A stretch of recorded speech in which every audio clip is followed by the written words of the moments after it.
प्रिय बच्चों, आप लोग मंजरी पुस्तक पृष्ठ संख्या 109 खोलें।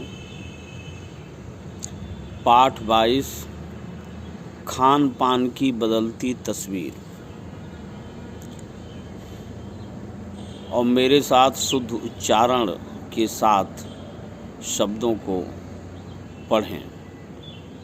मैं आशा करता हूं कि पाठ 21 तक सभी प्रश्न और उनके उत्तर लिख लिए गए होंगे। साथ ही अलग से पर्यायवाची शब्द, तद्भव, तत्सम, मुहावरा, लोकोक्ति, विलोम शब्द और शब्द रूप और धातु रूप भी आप लोग पढ़ रहे होंगे। मैं कई बार कह चुका कि अपने अपने कंप्यूटराइज्ड राशन की जो पर्ची है, वह कोटे का जो मिला है राशन का, उसका फ़ोटो स्टेट ला करके हमारे पास जमा कर दीजिए। तभी आपको कपड़े वगैरह जो ड्रेस है, यूनिफॉर्म मिल पाएगा। जितना जल्दी हो, कक्षा 8 के सभी बच्चे अपने अपने राशन कार्ड का फ़ोटो स्टेट हमारे पास जमा कर दें। खान पान की बदलती तस्वीर पुस्तक को ध्यान से देखें। इस पाठ में लेखक ने समयानुसार मनुष्य के खान पान में आए आधुनिक तथा मिश्रित शैली के परिवर्तनों को बताया। इसके लेखक प्रयाग शुक्ल जी हैं। 111 पृष्ठ पर इनका परिचय दिया हुआ है। 28 मई सन 1940 ईस्वी को कोलकाता, पश्चिम बंगाल में जन्मे प्रयाग शुक्ल हिंदी के प्रतिष्ठित कवि, कला समीक्षक, अनुवादक एवं कहानीकार हैं। इन्हें साहित्य अकादमी के अनुवाद पुरस्कार, शरद जोशी सम्मान एवं द्विजदेव सम्मान से अलंकृत किया जा चुका है। तो प्रयाग शुक्ल जी का यह निबंध मेरे साथ शुद्ध उच्चारण में पढ़ने का प्रयास करें। पृष्ठ संख्या 109। पिछले 10-15 वर्षों में हमारी खान पान की संस्कृति में एक बड़ा बदलाव आया है। इडली, डोसा, बड़ा सांभर, रसम अब केवल दक्षिण भारत तक सीमित नहीं है। ये उत्तर भारत के भी हर शहर में उपलब्ध हैं।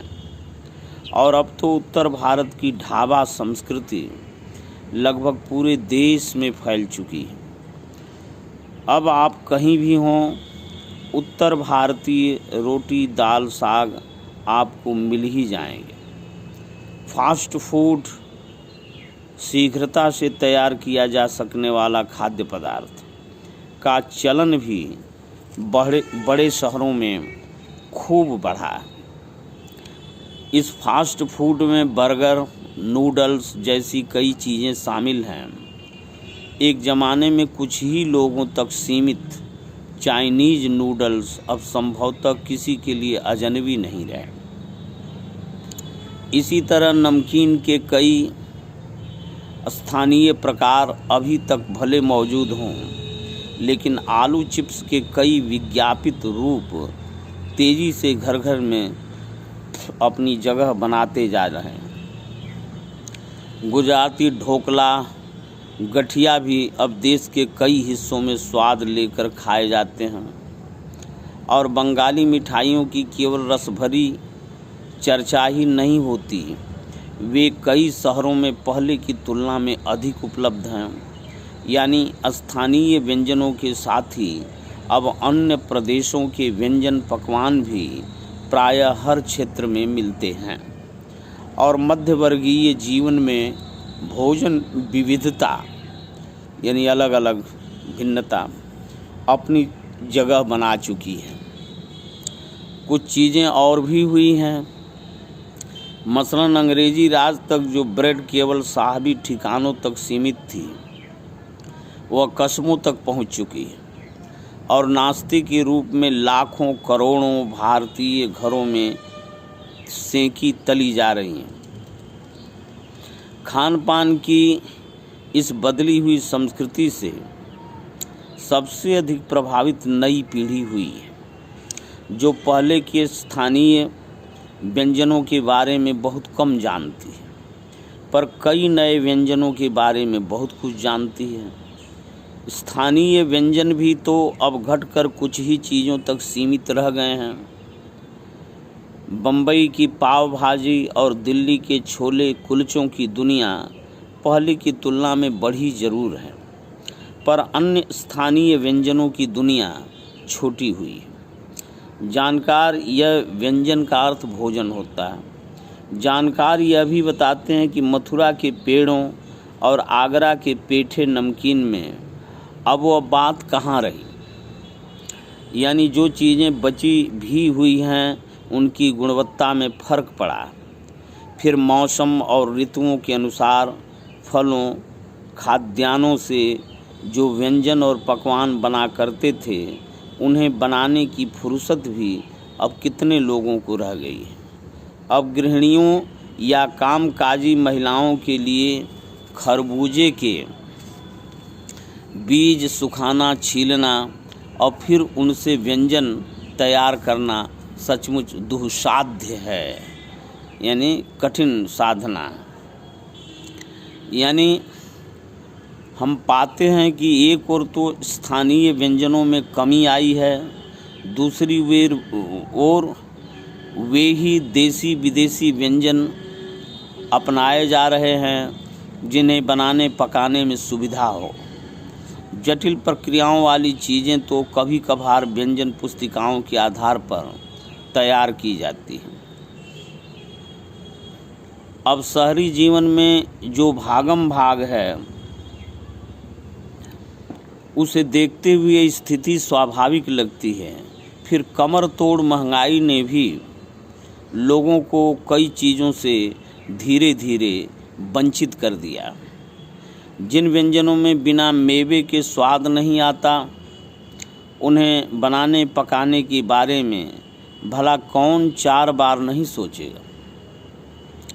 खान पान की जो एक मिश्रित संस्कृति बनी है, संस्कृति संस्कार, इसके अपने सकारात्मक पक्ष भी हैं। गृहिणियों और कामकाजी महिलाओं को अब जल्दी तैयार हो जाने वाले विविध व्यंजनों की विधियां उपलब्ध हैं।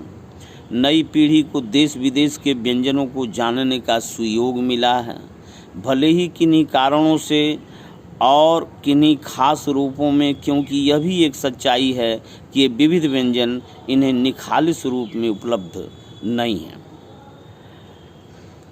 आज़ादी के बाद उद्योग धंधों, नौकरियों, तबादलों का जो एक नया विस्तार हुआ है, उसके कारण भी खान पान की चीज़ें किसी एक प्रदेश से दूसरे प्रदेश में पहुंची हैं। बड़े शहरों के मध्यवर्गीय स्कूलों में जब दोपहर के वक्त बच्चों के टिफ़िन डिब्बे खुलते हैं, तो उनसे विभिन्न प्रदेशों के व्यंजनों की एक खुशबू उठती है। हम खान पान से भी एक दूसरे को जानते हैं। इस दृष्टि से देखें तो खान पान की नई संस्कृति में हमें राष्ट्रीय एकता के लिए नए बीज भी मिल सकते हैं। बीज भली भांति तभी अंकुरित होंगे जब हम खान पान से जुड़ी हुई दूसरी चीज़ों की ओर भी ध्यान देंगे। मसलन हम उस बोली, बानी, भाषा, भूषा आदि को भी किसी न किसी रूप में ज़्यादा जानेंगे जो किसी खान पान विशेष से जुड़ी हुई है। इसी के साथ ध्यान देने की बात यह है कि स्थानीय व्यंजनों का पुनरुद्धार भी जरूरी है, जिन्हें अब एथनिक कहकर पुकारने का चलन बढ़ा है। ऐसे स्थानीय व्यंजन केवल 5 सितारा होटलों के प्रचारार्थ यानी प्रचार के लिए नहीं छोड़ दिए जाने चाहिए। 5 सितारा होटलों में वे कभी कभार मिलते रहें, पर घरों बाजारों से गायब हो जाएं तो यह एक दुर्भाग्य ही होगा। अच्छी तरह बनाई पकाई पूड़ियाँ, कचौड़ियाँ, जलेबियाँ भी जब बाज़ारों से गायब हो रही हैं, अब बाज़ारों से गायब हो रही हैं। मौसमी सब्जियों से भरे हुए समोसे भी अब कहाँ मिलते हैं। उत्तर भारत में उपलब्ध व्यंजनों की भी दुर्गति हो रही है। अचरज नहीं कि पहले उत्तर भारत में जो चीज़ें गली मोहल्लों की दुकानों में आम हुआ करती थीं, उन्हें अब खास दुकानों में तलाशा जाता है। यह भी एक कड़वा सच है कि कई स्थानीय व्यंजनों को हमने तथा कथित आधुनिकता के चलते छोड़ दिया और पश्चिम की नकल में बहुत सी ऐसी चीज़ें अपना ली हैं जो स्वाद, स्वास्थ्य और सरसता के मामले में हमारे बहुत अनुकूल नहीं हैं। हो यह भी रहा है कि खान पान की मिश्रित संस्कृति में हम कई बार चीज़ों का असली और अलग स्वाद नहीं ले पा रहे हैं। अक्सर प्रीति भोजों और पार्टियों में एक साथ ढेरों चीज़ें रख दी जाती हैं और उनका स्वाद गड्ढ-मड्ढ होता रहता है। खान पान की मिश्रित या विविध संस्कृति हमें कुछ चुनने का अवसर देती है, हम उसका लाभ प्राय नहीं उठा रहे हैं। हम अक्सर एक ही प्लेट में कई तरह के और कई बार तो बिल्कुल विपरीत प्रकृति वाले व्यंजन परोस लेना चाहते हैं। इसलिए खान पान की जो मिश्रित विविध संस्कृति बनी है और लग यही रहा है कि यह और अधिक विकसित होने वाली है, उसे तरह तरह से जांचते रहना जरूरी है। मैं आशा करता हूँ कि इस खान पान वाले निबंध को आप बार बार शुद्ध उच्चारण करते हुए पढ़ेंगे और होमवर्क की कॉपी पर इसका शब्दार्थ लिख लेंगे। कल इसके प्रश्न अभ्यास और प्रश्नों का उत्तर मैं बताऊंगा, फिर इसे कॉपी पर लिखिएगा। चूँकि कॉलेज अगले महीने खुल सकता है, इसलिए परीक्षा भी धीरे धीरे नज़दीक आ रही है। 2-3 महीने का समय है, इसलिए लिखे गए प्रश्नोत्तरों को पर्यायवाची शब्द, तद्भव तत्सम, विलोम, मुहावरा एवं लोकोक्ति का अर्थ एवं वाक्य प्रयोग, शब्द रूप एवं धातु रूप इत्यादि की तैयारी तेज़ी से करते रहिए। प्रश्न का उत्तर याद करते रहिए, क्योंकि परीक्षा फरवरी-मार्च में हो सकती है। छमाही परीक्षा तो अब नहीं होगी, लेकिन वार्षिक परीक्षा निश्चित है और ली जाएगी। अपने जाड़ा शुरू हो गया है, सर्दी जुकाम का मौसम है। अपने को बचा कर रखिए, स्वस्थ रहिए, तंदुरुस्त रहिए और खूब मन लगा करके पढ़िए।